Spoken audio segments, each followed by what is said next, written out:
Assalamualaikum warahmatullahi wabarakatuh. Perkenalkan, nama saya Nadia Firdaningrum dengan NIM 2511102443054. Di sini saya akan membawakan materi presentasi di bisnis digital yang berjudul Pertimbangan Ekonomi dan Keuangan dalam Pembangunan Infrastruktur dan Pelaksanaan Konstruksi.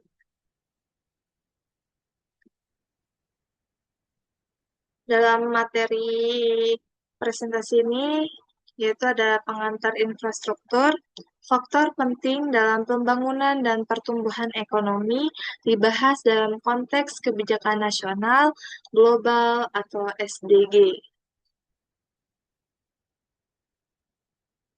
Selanjutnya ada peran infrastruktur.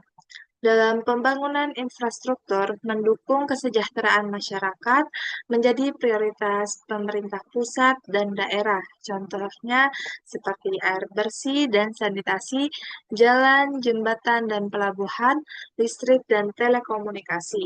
Yang pertama ada jenis infrastruktur itu terbagi menjadi 4.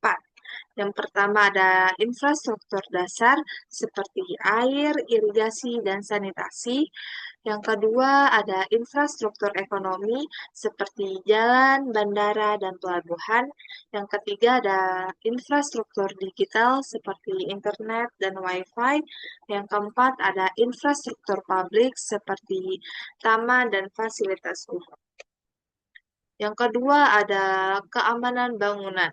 Bangunan harus memenuhi standar teknis. Tujuannya menjamin keselamatan pengguna, mengurangi risiko saat bencana, seperti gempa dan banjir, berlaku untuk rumah, sekolah, rumah sakit, dan kantor. Yang ketiga ada dampak perubahan iklim. Konstruksi harus memperhatikan climate change, perlu material ramah lingkungan, teknologi hemat energi. Dampaknya pada desain dan biaya konstruksi. Selanjutnya itu ada biaya konstruksi. Faktor utama dalam pembangunan mempengaruhi keberhasilan proyek, keputusan investasi perlu perencanaan matang dari awal sampai operasi. Kemudian ada sektor konstruksi. Dalam ekonomi kontributor besar terhadap PDB 10%.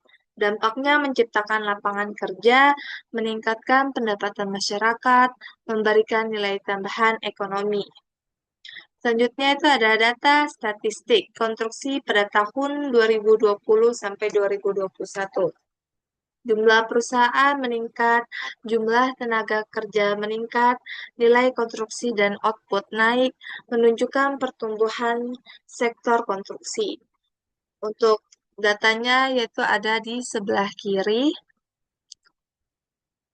Selanjutnya ada anggaran pemerintah. Anggaran besar dari APBN, contohnya Kementerian PUPR, Kementerian Perhubungan, SDM, Kominfo, infrastruktur prioritas dalam pembangunan nasional.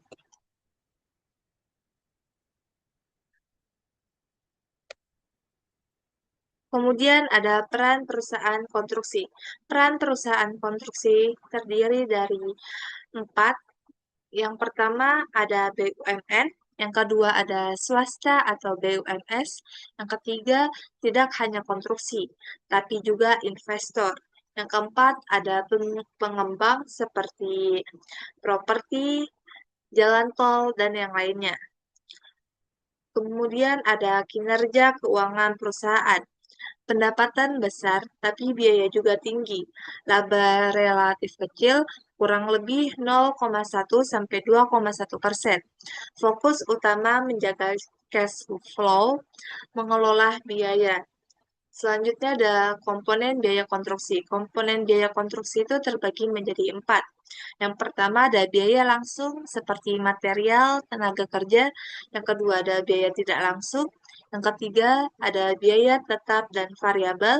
Yang keempat ada biaya tambahan seperti pajak, asuransi, dan pinjaman bank.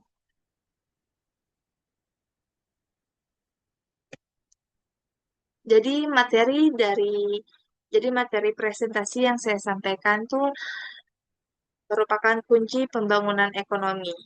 Ada ada tiga. Yang pertama, perlu perencanaan ekonomi dan keuangan yang matang. Yang kedua, ada sektor konstruksi memiliki dampak besar, tapi juga resiko tinggi. Yang ketiga, ada pengelolaan biaya dan efisiensi sangat penting.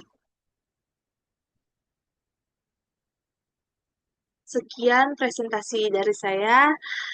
Kurang lebihnya mohon maaf. Terima kasih.